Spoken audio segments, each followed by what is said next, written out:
Hello everyone, welcome back to my YouTube channel. Friend, आज की इस वीडियो में हम साइंस के 30 महत्वपूर्ण सवाल देखने वाले हैं जो आपके किसी भी एग्ज़ाम के लिए महत्वपूर्ण होगा, जैसे कि CHSL, MTS, CPO, SSC, GD, Delhi police, RPF, SIN constable, Bihar police, UP police, Jharkhand police, तमाम स्टेट पुलिस या तमाम किसी एग्ज़ाम के लिए काफ़ी हेल्पफुल होने वाला क्लास है। तो आप लोग वीडियो को शुरू से अंत तक जरूर देखिएगा।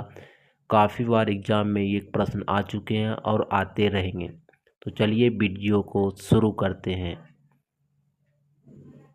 1 नंबर प्रश्न है, प्राणी जगत का कौन सा संघ केचुआ जैसे खंडयुक्त कीटों से बना है? प्राणी जगत का कौन सा संघ केचुआ जैसे खंडयुक्त कीटों से बना हुआ है?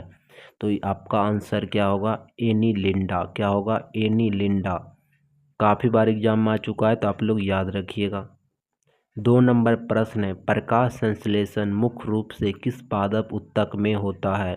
प्रकाश संश्लेषण मुख्य रूप से किस पादप ऊतक में होता है? तो प्रकाश का संश्लेषण जो होता है किस में होता है? प्रकाश का संश्लेषण होता है मीजोफिल में। किसमें? मीजोफिल में। कहीं पर मीसोफिल भी दिया रहता है, कहीं पर मीजोफिल भी दिया रहता है। तो आप लोग दोनों याद रखिएगा, मीसोफिल या मीजोफिल। 3 नंबर है, परिस्थिति संगठन के किस स्तर में किसी विशेष क्षेत्र में रहने वाले सभी विभिन्न प्रजाति शामिल है? सभी विभिन्न प्रजाति किस में शामिल है? परिस्थिति संगठन में। तो कौन सा है? तो ये है समुदाय। कौन सा हो जाएगा? समुदाय जो है सभी जाति में शामिल होते हैं। 4 नंबर है, निम्नलिखित में से कौन सा खनिज डैश अस्थि और दांत को स्वस्थ बनाए रखने के लिए आवश्यक है? कौन सा खनिज जो अस्थि और दांत को स्वस्थ बनाए रखने के लिए कारगर होता है? ये होता है फास्फोरस। क्या होता है? फास्फोरस। अगर फास्फोरस नहीं दिया है तो क्या दिया रहेगा? कैल्शियम दिया रहेगा। क्या दिया रहेगा? कैल्शियम। 5 नंबर है, सोया दूध का उत्पादन होता है। सोया दूध कहाँ उत्पादन होता है? सोया दूध का उत्पादन होता है सोयाबीन से। कहाँ से? सोयाबीन से उत्पादन होता है। 6 नंबर है, एसीगेन अणु में कितने ऑक्सीजन परमाणु होते हैं? एसीगेन अणु में कितने ऑक्सीजन परमाणु होते हैं? तो आप लोग क्या याद है? ऑक्सीजन की परमाणु जो होता है 2 होता है। कितना होता है? 2। 7 नंबर है, मैग्नीशियम का रासायनिक प्रतीक क्या है? मैग्नीशियम का रासायनिक प्रतीक क्या है? मैग्नीशियम का रासायनिक प्रतीक क्या है? तो मैग्नीशियम का रासायनिक प्रतीक है Mg। इनके बाह्यतम कक्षा में 2 इलेक्ट्रॉन होते हैं। 8 नंबर है, बोरोन आवर्त सारणी के किस वर्ग में एकमात्र उपधातु है? बोरोन आवर्त सारणी के किस वर्ग की एकमात्र उपधातु है? तो आप लोग को काफ़ी बार CPO या फेज 11 में ये प्रश्न आ चुका है, तो आप लोग याद रखिएगा किसका है। तो वर्ग 13 का। किसका है? वर्ग 13। बोरोन आवर्त सारणी के किस वर्ग में आते हैं? तो 13 में आते हैं। 9 नंबर है, निम्नलिखित में से विटामिन की कमी से संबंधित है? कौन सा रोग है जो विटामिन सी से संबंधित है? सी से संबंधित है। यहाँ सी छूट गया था, तो सी से संबंधित है कौन सा? तो स्कर्विक रोग जो है सी से संबंधित है। 10 नंबर है, पास्कल किसका एसआई मात्रक है? पास्कल काफ़ी बार बता चुके हैं। पास्कल किसका एसआई मात्रक है? पास्कल है आपका दाब का एसआई मात्रक पास्कल है। 11 नंबर है, जूल किसका एसआई मात्रक है? जूल जो एसआई मात्रक है किसका? जूल जो एसआई मात्रक है कार्य का। किसका है? कार्य का एसआई मात्रक जूल है। काफ़ी बार एग्जाम में आ चुका है, तो आप लोग याद रखिएगा। 12 नंबर है, सेल्सियस पैमाने पर पानी का हिमांक बिंदु कितना होता है? सेल्सियस पैमाने पर पानी का हिमांक बिंदु कितना होता है? सेल्सियस पैमाने पर पानी का हिमांक बिंदु जो होता है कितना होता है? तो ये होता है 0 डिग्री सेल्सियस या 32 फ़ारेनहाइट। कितना होता है? 32 फ़ारेनहाइट। ये दोनों आप लोग याद रखिएगा, 0 डिग्री सेल्सियस पूछेगा या 32 फ़ारेनहाइट, दोनों दे देता है, तो आप लोग याद रखिएगा। 13 नंबर है, आप लोग बताइएगा आलू में पाए जाने वाला कार्बोहाइड्रेट का प्रकार। आलू में पाए जाने वाला कार्बोहाइड्रेट के प्रकार कौन सा है? तो ये है स्टार्च। कौन है? स्टार्च। कहीं पर मंड दिया रहता है, क्या दिया रहता है? मंड। तो आप लोग स्टार को मंड भी कहा जाता है, तो आप लोग याद रखिएगा। 14 नंबर है, निम्न में से किस में अर्धसूत्री विभाजन होता है? काफ़ी बार एग्जाम में आ चुका है, इस बार के लिए इम्पोर्टेंट है। निम्नलिखित में से किस में अर्धसूत्री विभाजन होता है? अर्धसूत्री विभाजन होता है शैवाल, ईस्ट और अमीबा, तीनों में होता है। शैवाल, ईस्ट और अमीबा। तो बहुत से लोग, आप लोग याद कर ही लीजिएगा ये प्रश्न को।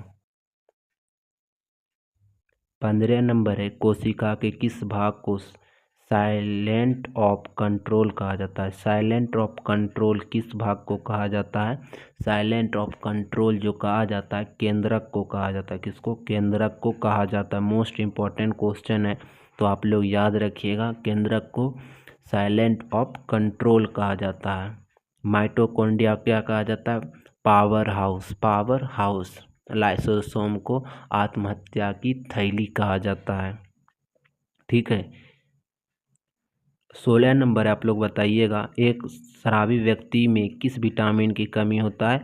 तो आप लोग को बताए थे कौन सा विटामिन शराबी व्यक्ति में कमी हो जाता है, तो विटामिन सी का कमी हो जाता है। किसका? सी का। काफ़ी बार एग्जाम में आ चुका है, तो आप लोग याद रखिएगा।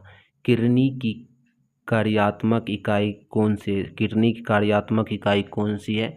किडनी की कार्यात्मक इकाई जो है कौन सा है? किडनी की कार्यात्मक इकाई है नेफ्रॉन। क्या है? नेफ्रॉन। तो आप लोग नेफ्रॉन को याद रखिएगा। 18 नंबर है, लीवर में भविष्य के लिए कौन सा विटामिन का भंडार है? लीवर में भविष्य के लिए कौन सा विटामिन का भंडार है? तो भंडार कौन सा है लीवर में? तो लीवर में विटामिन के लिए विटामिन ए का भंडार है। किसका? विटामिन ए का। काफ़ी बार एग्जाम में आ चुका है, तो आप लोग याद रखिएगा। 19 नंबर है, निम्न में से सिक्का किस धातु का बना होता है?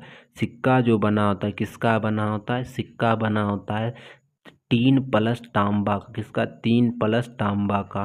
तो आपका राइट आंसर होगा इनमें से सभी। 3+ तांबा का बना होता है। अगर पूछ देगा तांबा कितना % होता है, तांबा होता है 88%। अगर पूछ देगा टीन कितना होता है, तो 12%। तांबा 88%, 12% टीन होता है। 20 नंबर है, किस खनिज को बेवकूफ़ का सोना के नाम से जाना जाता है? बेवकूफ़ का सोना किसको कहते हैं? तो आयरन पायराइट और आयरन सल्फाइड दोनों को कहते हैं। आयरन पायराइट और आयरन सल्फाइड दोनों, जिसको रोल गोल्ड जो कहते हैं आप लोग हिंदी में। रोल गोल्ड, रोल गोल्ड जो बिकता है मार्केट में, तो वही को आयरन पायराइट जो रहता है। 21 नंबर है, निम्न में से रक्त का कितना % भाग प्लाज्मा होता है? रक्त का कितना % भाग प्लाज्मा होता है? ये प्लाज्मा जो होता है कितना % होता है? 55% होता है। कितना? 55% भाग प्लाज्मा होता है। 22 नंबर है, मनुष्य में मेरुदंड से कितना जोड़ी तंत्रिका निकलती है? मनुष्य में मेरुदंड से कितना जोड़ी तंत्रिका तंत्र निकलती है? तो ये निकलती है 31। कितना? 31। अगर पूछ दे ऑटोसोम की संख्या कितना होता है मनुष्य में, तो ऑटोसोम की संख्या होता है 22 जोड़ा। कितना जोड़ा? 22 जोड़ा। ये फैक्ट है, तो आप लोग याद रखिएगा। 23 नंबर है, मानव शरीर में औसतन ऑक्सीजन तत्व की प्रतिशत लगभग कितना होता है? मानव शरीर में औसतन ऑक्सीजन तत्व की प्रतिशत लगभग कितना होता है? ये जो होता है मानव शरीर में औसतन पूछा गया है, तो 65%। आप लोग टिक कीजिए, कितना %? 65%। 24 नंबर है, मानव नेत्र की स्पर्श दर्शन की न्यूनतम दूरी पूछा गया है। तो मानव नेत्र की न्यूनतम दूरी अगर पूछे कितना होता है, तो न्यूनतम दूरी जो होता है 25 सेंटीमीटर होता है। कितना? 25 सेंटीमीटर। लेकिन अधिकतम दूरी क्या है? अधिकतम इन्फिनिटी होता है। 25 नंबर है, निम्न में से कौन सा भोजन के लिए इंडियन फूड गाइड पिरामिड में शामिल नहीं है। इंडियन फूड गाइड पिरामिड में कौन सा नहीं शामिल। आप लोग क्या क्या चीज़ खाते हैं ये पहले देख लीजिए। दाल खाते हैं, फल खाते हैं, ठीक है। मादक पेय तो नहीं पीते, सभी लोग तो नहीं पीते हैं, तो आप लोग क्या कीजिएगा, मादक पेय नहीं है। पूछा गया नहीं है तो नहीं है। दूध मांस खाते हैं तो हाँ खाते हैं। वसा स्टार्च ये सब खाना से ही बनता है, तो आप लोग यूज करते हैं, ठीक है। 26 नंबर है, अनाज में कौन सा प्रोटीन पाया जाता है। अनाज में कौन सा प्रोटीन पाया जाता है, तो अनाज में पाया जाता है गुलेटिन। क्या पाया जाता है, गुलेटिन पाया जाता है। 27 नंबर है, निम्न में से मनुष्य में वृक्क एक तंत्र है। वृक्क एक तंत्र है, कौन है मनुष्य में वृक्क एक तंत्र, तो वृक्क एक तंत्र है कौन सा, वृक्क एक तंत्र है उत्सर्जन का। किसका, उत्सर्जन का। काफ़ी बार एग्जाम में आ चुका है, तो आप लोग याद रखिएगा, उत्सर्जन का तंत्र है। 28 नंबर है, मनुष्य के मुख गुहा में कितना जोड़ा लार ग्रंथि पाई जाती है। मनुष्य के मुख गुहा में कितना जोड़ा लार ग्रंथि पाई जाती है, तो लार ग्रंथि जो पाई जाती है, कितना जोड़ा लार ग्रंथि पाई जाती है, 3 जोड़ा। कितना जोड़ा, 3 जोड़ा। आप लोग बताइएगा, गाजर में मौजूद मौजूद प्रोटीन ए या केसर रोधी यौगिक क्या कहलाता है। गाजर में मौजूद विटामिन ए या केसर रोधी यौगिक क्या कहलाता है, तो ये कहलाता क्या है, बीटा कैरोटीन। क्या कहलाता है, बीटा कैरोटीन कहलाता है। 30 नंबर है, हैलोजन के बाह्यतम कोश में पाए जाने वाला इलेक्ट्रॉन की संख्या की पहचान कीजिए। हैलोजन के बाह्यतम कोश में पाए जाने वाला इलेक्ट्रॉन की संख्या की पहचान कीजिए। तो हैलोजन जो पाया जाता है इलेक्ट्रॉन के बाह्यतम कोश में, कितना इलेक्ट्रॉन होता है हैलोजन के, तो 7 होता है। कितना होता है, 7 होता है, ठीक है। तो आज की वीडियो का आप लोग कैसा लगा कमेंट बॉक्स में ज़रूर कमेंट कीजिएगा। आप लोग अगर इसी तरह के वीडियो चाहते हैं तो कमेंट बॉक्स में ज़रूर कमेंट करके बताइएगा, तो डेली अपलोड किया जाएगा, ठीक है। चलिए आज की वीडियो कहीं समाप्त करते हैं। जय हिंद, जय भारत।